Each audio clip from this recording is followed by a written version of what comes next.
Let's go to question number 6. നോക്കൂ, question number 6 എവിടെ നിന്നാണ് ചോദിച്ചാൽ തീർച്ചയായിട്ടും നമുക്ക് പറയാം again it is from basic concept or GOC അല്ലേ. Which of the following has highly acidic hydrogen എന്നാണ് ചോദ്യം. അപ്പൊ നമുക്കറിയാം അസിഡിക് ഹൈഡ്രജൻ എന്ന് പറഞ്ഞാൽ ഇവർ ആരെ വിട്ടുകൊടുക്കണം അല്ലെ, H+ വിട്ടുകൊടുക്കണം. അപ്പൊ ആർക്കാണോ H+ പെട്ടെന്ന് വിട്ടുകൊടുക്കാൻ കഴിയുന്നത് അതാണ് ഹൈലി അസിഡിക് ഹൈഡ്രജൻ എന്നുള്ള ആ ഒരു രീതിയിൽ നമ്മൾ അസൈൻ ചെയ്തു പോകേണ്ടത്. അപ്പൊ നമുക്ക് എന്ത് ചെയ്യാം, നമുക്ക് ഇതിൽ നിന്നും H പുറത്താക്കാം അല്ലെങ്കിൽ H+ പുറത്താക്കാം. അപ്പൊ H+ പുറത്തായി കഴിഞ്ഞാൽ നിങ്ങൾക്ക് കിട്ടുന്നത് ഒരു നെഗറ്റീവ് സ്പീഷീസ് ആയിരിക്കും. ആ നെഗറ്റീവ് സ്പീഷീസ് അല്ലെങ്കിൽ ആ കാർബാനയോൺ സ്റ്റേബിൾ ആണോ അൺസ്റ്റേബിൾ ആണോ എന്ന് നമ്മൾ പരിശോധിക്കുക. ഇതാണ് നമ്മൾ ചെയ്യേണ്ടത്. അങ്ങനെയാണെങ്കിൽ നമ്മൾ ഒന്നാമത്തെ ഓപ്ഷനിലേക്ക് വരികയാണ്. So let's come to first option അല്ലേ. ഫസ്റ്റ് ഓപ്ഷനിൽ നമുക്കുള്ളത് നമ്മൾ എന്ത് H+ വിട്ടുകൊടുക്കുകയാണെ. അപ്പൊ H+ വിട്ടുകൊടുത്തപ്പോൾ we get just like this CH3 and we have a double bond O here. Similarly again double bond O next in this way. ഇവിടെ നമ്മൾ prefer ചെയ്തത് ഈ നെഗറ്റീവ് ചാർജ് ആണ്, കാരണം അതിൻ്റെ ഇപ്പുറത്ത് CO ഉണ്ട്.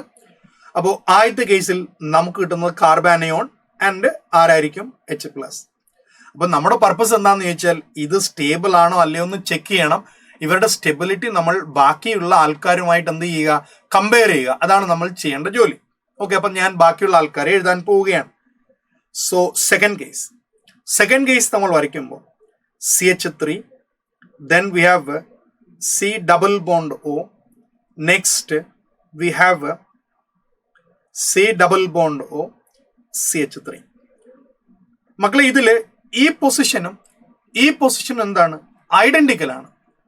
അപ്പോ തീർച്ചയായിട്ടും നമുക്കറിയാം അവിടെ നമുക്ക് എന്ത് ചെയ്യാം, ഒരു നെഗറ്റീവ് ചാർജിനെ പ്രതിഷ്ഠിക്കാം. സോ നെക്സ്റ്റ് നെഗറ്റീവ് ചാർജ് അല്ലെ. അതിന്റെ കൂടെ നിങ്ങൾക്ക് ആരെ കിട്ടുന്നുണ്ടോ മറക്കണ്ട, H+ കിട്ടുന്നുണ്ട്. നെക്സ്റ്റ് മൂന്നാമത്തെ കേസിലേക്ക് വരികയാണ്. മൂന്നാമത്തെ കേസിൽ V have CH3. Okay, single bond, again single bond, we have a double bond here and we have a CH3. ഇതാണ് നമ്മളുള്ളത്.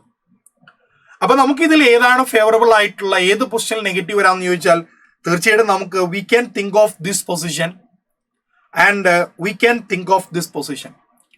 രണ്ട് പൊസിഷനും ചിന്തിക്കാം. അപ്പൊ അതിൽ നമുക്ക് മോസ്റ്റ് ഫേവറബിൾ ആയി let's think of this position. കാരണം ഇപ്പുറത്തൊരു ആൽക്കൈൽ ഗ്രൂപ്പ് ഉണ്ട്. ഓക്കെ, നോ, കാരണം നമുക്ക് അപ്പുറത്ത് ഒരു CH3 മാത്രമല്ലേ ഉള്ളൂ, ഇപ്പുറത്ത് CH3 CH2 അല്ലേ. അപ്പൊ ഈ ഒരു പൊസിഷനിലേക്ക് നമുക്ക് വരാം. അപ്പൊ ഇത് ഫേവറബിൾ. ഓക്കെ, എനിവേ നമ്മൾ ഇൻഡക്റ്റീവിനെ കുറിച്ച് അധികം ചിന്തിക്കേണ്ട കാര്യമില്ല, കാരണം ഇൻഡക്റ്റീവിനെ കുറിച്ചിട്ടും കൂടുതൽ ഫേവറബിൾ ആയിട്ടുള്ള ഇവിടെ ആരാണ്, റെസണൻസ് ആണ്. അപ്പൊ നമുക്ക് അതിലേക്ക് മുന്നേറാം. So what is next? നോക്കൂ, next we have CH3 single bond, C double bond O, again C double bond O, next like this, and here it is negative charge അല്ലേ. നിങ്ങൾ ഈ പറയുന്ന 3 അല്ലെങ്കിൽ 4 കേസിൽ നിങ്ങൾക്ക് കിട്ടിയ കാർബാനയോൺ ഏതാണ് ഏറ്റവും കൂടുതൽ സ്റ്റേബിൾ എന്ന് നിങ്ങൾ നോക്കുക അല്ലേ. ഏതാണ് ഏറ്റവും കൂടുതൽ സ്റ്റേബിൾ? Let's think of. നോക്കൂ മക്കളെ, ലാസ്റ്റ് കേസിൽ നിങ്ങൾക്കറിയാം ഇയാളെ നെഗറ്റീവ്, ഇവിടെ നിങ്ങൾക്ക് CO. ഇവിടെയുള്ള നെഗറ്റീവ് ചാർജിന് ഇങ്ങോട്ടേക്ക് ചാടി ഈ നെഗറ്റീവ് ഇവിടേക്ക് വരാം. ഓക്കെ, അപ്പൊ ഇവിടെ രണ്ട് സൈഡിലേക്കും നമുക്ക് റെസണൻസ് അവൈലബിൾ ആണ്.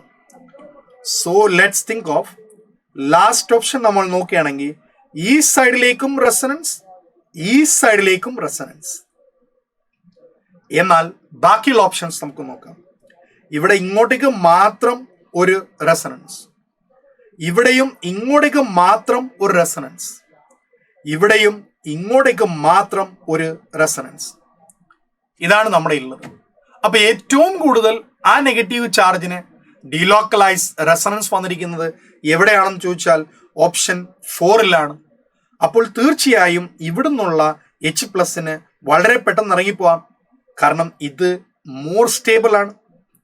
അപ്പൊ ഇത് മോർ സ്റ്റേബിൾ ആണെങ്കിൽ അയാളെ അവിടെ വിട്ടിട്ട് കൂടെ നിൽക്കുന്ന H+ ഇറങ്ങിപ്പോകാം അല്ലേ? അപ്പോൾ നമ്മുടെ answer most acidic hydrogen, most strong acidic strength ഉള്ള വ്യക്തി ഇതിലാരാന്ന് ചോദിച്ചാൽ നമ്മുടെ ഓപ്ഷൻ ആരെ നമ്മൾ സെലക്ട് ചെയ്യാം? ഓപ്ഷൻ 4.